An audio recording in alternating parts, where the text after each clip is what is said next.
Hi, my name is Talia. I'm a staff member at Discovery, and I'm going to help you do your homework today. Okay, so there's this guy named Dave, and for some reason, don't know why, he's flying from Champaign to Chicago. Kind of a waste of money in my opinion, but he wants to know, based on certain weather conditions and certain probabilities he has for the weather, how that might affect the probability that his flight will be delayed.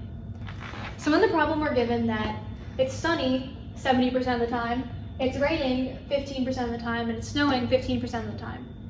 And we're also given the facts that the probability that his flight is delayed, given it's sunny. Well, in the question, it actually says the probability that his flight is on time, if the weather is sunny, is, let me check, is 70%. But since we're dealing with flight delays, we actually want to take the complement of that 1 minus 0.7 to find the probability that it's delayed given that it's sunny. So that's 0.3. The probability that it's delayed given that it's rainy is 0.35. And then the probability that it's delayed given that it's snowing is 0.2.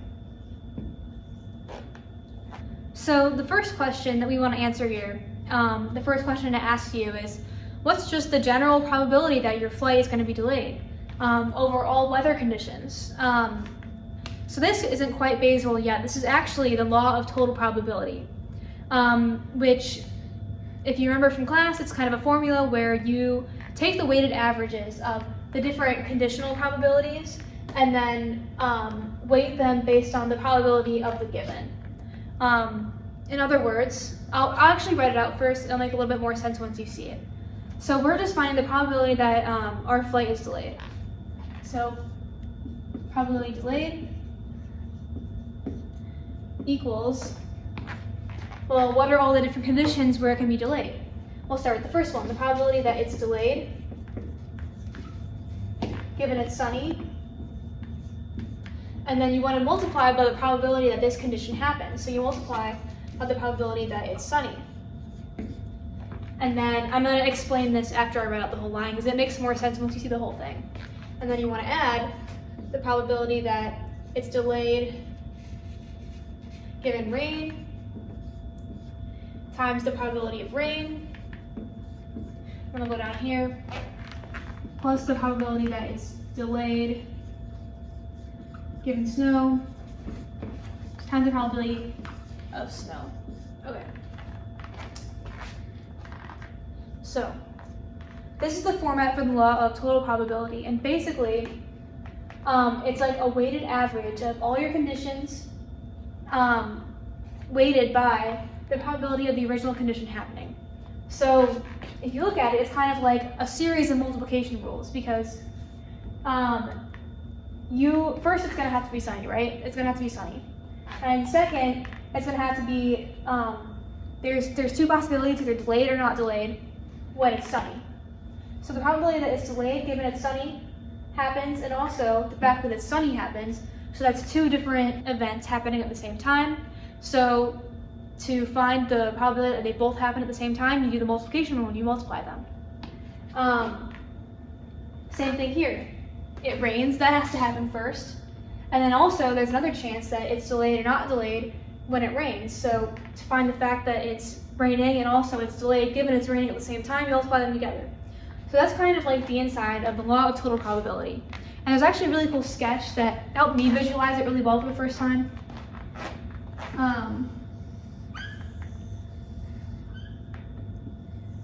Like, say you have an event A. This is the probability that it's delayed. And then you have a bunch of other little events that take up probability, right? And so you can kind of see how, like, the probability that it's delayed is made up of little, like, subsections of the original events. And then you multiply them together to find and then add them to find the total probability of the event. So I don't know that picture makes any sense, but I'm sure someone else would explain it better than me, but that's kind of like how I think about it whenever I'm doing this. So next step, just plug in our numbers. Probability that it's delayed given sunny, 0.3 times 0.7 probability that it's sunny, plus probability that it's delayed given rain, 0.35 times probability of rain is 0.15, plus probability that it's delayed given snow, which is 0.2, times probability that it snows in the first place, 0.15. So if you do all this in a calculator, I did it beforehand and I got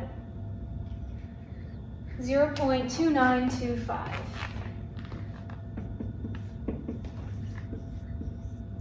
So this will be your answer for the first part. This is the general probability that your flight will be delayed no matter what condition it is. Basically, you're just, for every single possible weather condition, you are finding the probability that that condition happens, and then you multiply that by the probability that it will be delayed. I know I'm kind of repeating that a lot of times. Sometimes this is hard to conceptualize, so I'm going to erase this to make room, but I'll write the answer somewhere else.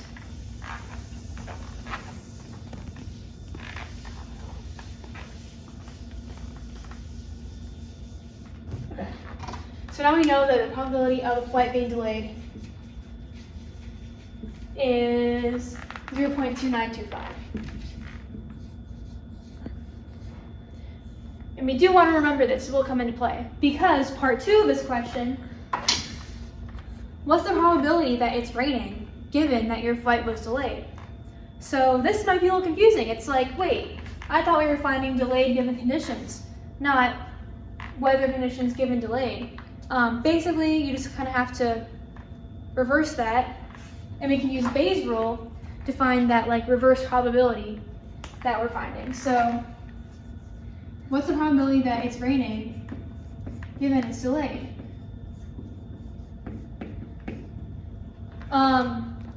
And the first step for these kind of problems is, even if the original wording is kind of confusing, I always just write out Bayes' rule in terms of these two things, right? Because these are the A and B conditions. So I just write out Bayes' rule, and a lot of times then it kind of gives you a clue of what values you have and what values you might still need to find. That's a good starting point, is to always write out the equation for Bayes' rule questions.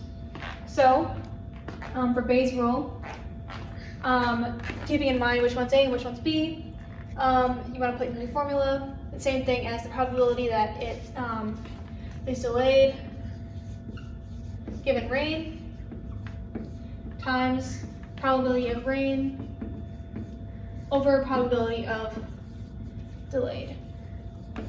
Another good thing to remember, you always divide by what you're given. It's always the denominator. And the good news is we actually have all of these values now. This one comes from part 1, this one's given, and this one's given. So all you have to do now is plug everything in. But also it's important to have the first part right, because if you have the first part wrong, this one's definitely got to be wrong too. So let's simply plug in those numbers. Probability that it's delayed given rain is 0.35 times the probability of rain, which is 0.15, and the probability of delayed we found earlier, 0.2925. And then you put that in a handy dandy calculator. I did this earlier as well, and I got 0.1795. Yes, 0.1795. That's the answer to the second part. Basically, it's just a lot of manipulation of numbers and conditions, but if you write everything out and just kind of look at it step by step, it's not too bad.